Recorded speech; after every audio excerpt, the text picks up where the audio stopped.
இன்று நம்மளுடைய காணொளியில் நம்ம பார்க்க போகிற விஷயம் என்ன அப்படின்னு பார்த்தீங்கன்னா, நம்ம உடம்புல நம்மளை ஆக்டிவேட் பண்ணி கொண்டு இருக்கக்கூடிய 7 விதமான சக்கரா. இந்த 7 சக்கரா தான் நம்மளை ஆக்டிவேட் பண்ணி கொண்டே இருக்குது. இந்த 7 சக்கராவில் முதல் சக்கரா மூலாதார சக்கரா, அதாவது ரூட் சக்கரா. இந்த சக்கராவை எப்படி நம்ம உடம்புல ஆக்டிவேட் பண்ண வைப்பது, அதோட பலன் என்ன அப்படிங்கிறதை நம்ம லேசாக பார்த்துடலாம். இந்த மூலாதார சக்கராங்கிறது முதல் சக்கரம், அதாவது கீழே இருக்கக்கூடிய சக்கரம். சரிங்களா? இதை தான் முதலாக நம்ம ஆக்டிவேட் பண்ணணும் நம்ம உடம்புல. இதை எப்படி ஆக்டிவேட் பண்ணுறது, இதை எப்படி பண்ணணும் அப்படிங்கிறத பார்த்துக்கலாம். நிறைய பேருக்கு தெரிஞ்சுக்கலாம், சிலருக்கு தெரியாமல் இதை எப்படி பண்ணுறதுன்னு தெரியாமல் ஒரே கன்ஃபியூஸாக இருப்பாங்க. அவங்களுக்காக ஈஸியாக புரிகிற மாதிரி ஒரு காணொளி தான் இது.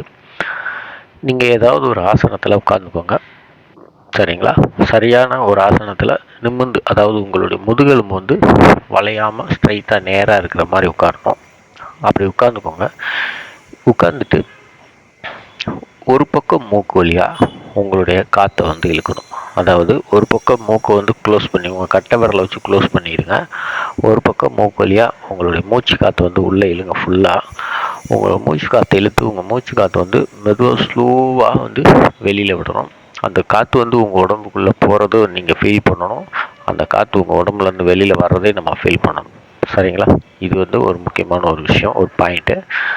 2வது பாயிண்ட் என்ன அப்படின்னு பார்த்தீங்கன்னா, நம்ம மூச்சு காற்று நீங்கள் உள்ளே இழுக்கிறீங்க அப்படின்னா, அந்த இழுக்கிற நேரத்தில் உங்களுடைய ஆசன வாய் இருக்குது பார்த்தீங்களா, கீழ்ப்பகுதி, அந்த ஆசன வாய் மூச்சு காற்றை உள்ளே இழுக்கும்போது அப்படியே ஆசன வாயை சுருக்கி க்ளோஸ் பண்ணிடணும்.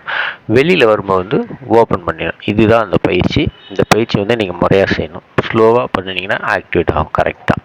இது ஒரு 5 நிமிடத்துலேருந்து 10 நிமிடம், ஒரு 5 நிமிடம் முயற்சி பண்ணுங்கள். அப்புறம் டைம் நல்லா பழகிட்டிங்கன்னா ஒரு 10 நிமிஷம் வரைக்கும் பண்ணலாம். அதுக்கு மேலே இது அவசியம் இல்லை. சரிங்களா?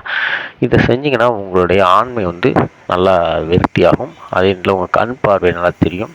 உங்களுடைய மூளை நல்லா ஆக்டிவேட் ஆகும். அதாவது உங்கள் உடம்பு ஃபுல்லாகவே நல்லா ஒரு ஃப்ரெஷ்ஷாக இருக்கும் டே ஃபுல்லாக. சரிங்களா? அதுக்கப்புறம் உங்களுக்கு பாசிட்டிவ் எனர்ஜி அதிகமாகும். உங்களுடைய உடம்புல பாசிட்டிவ் வைப் நிறையாவே இருக்கும். அந்த மாதிரி கெட்ட சிந்தனைகள்லாம் உங்களை விட்டு போயிடும், வராது. சரிங்களா? போகும்னு சொல்கிறத விட புதுசாக உள்ளுக்கு வராது. இது கெட்ட எண்ணங்கள் கொஞ்சம் கொஞ்சமாக குறைஞ்சிடும். இந்த மாதிரி இந்த மூலாதார சக்கரத்தை எப்படி ஆக்டிவேட் பண்ணுறதுங்கிறத நீங்கள் பழகிருக்கீங்க. அடுத்து ஒன்றுனா பழகலாம். இந்த வீடியோ காணொலி உங்களுக்கு ரொம்ப ஹெல்ப்ஃபுல்லாக இருந்திருக்கும்னு நினைக்கிறேன். அடுத்த காணொலியில் அடுத்து ஒரு நல்ல ஒரு பதிவோடு உங்களை மீண்டும் சந்திக்கணும்னு நினச்சிருக்கேன். இந்த பயிற்சியை நீங்கள் முறையாக செய்யுங்க, சரியாக பண்ணுங்கள், ஸ்லோவாக பண்ணுங்கள். வேகமாக செய்யணுமாலாம் இல்லை. ஸ்லோவாக மூச்சு காற்றை உள்ளே இழுத்து மெதுவாக மூச்சு காற்று வெளியில் விடுங்க. அப்போ தான் இந்த பயிற்சி பண்ணுங்க. முடிந்த வரையிலும் அதிகாலையில் செய்வதற்கு முயற்சி பண்ணுங்கள். ஏன்னா அப்போ தான் அமைதியாக இருக்கும் ஊர் ஃபுல்லாக. சரிங்களா? நன்றி நண்பர்களே. மீண்டும் நம்ம சந்திக்கலாம் அடுத்த பதிவில்.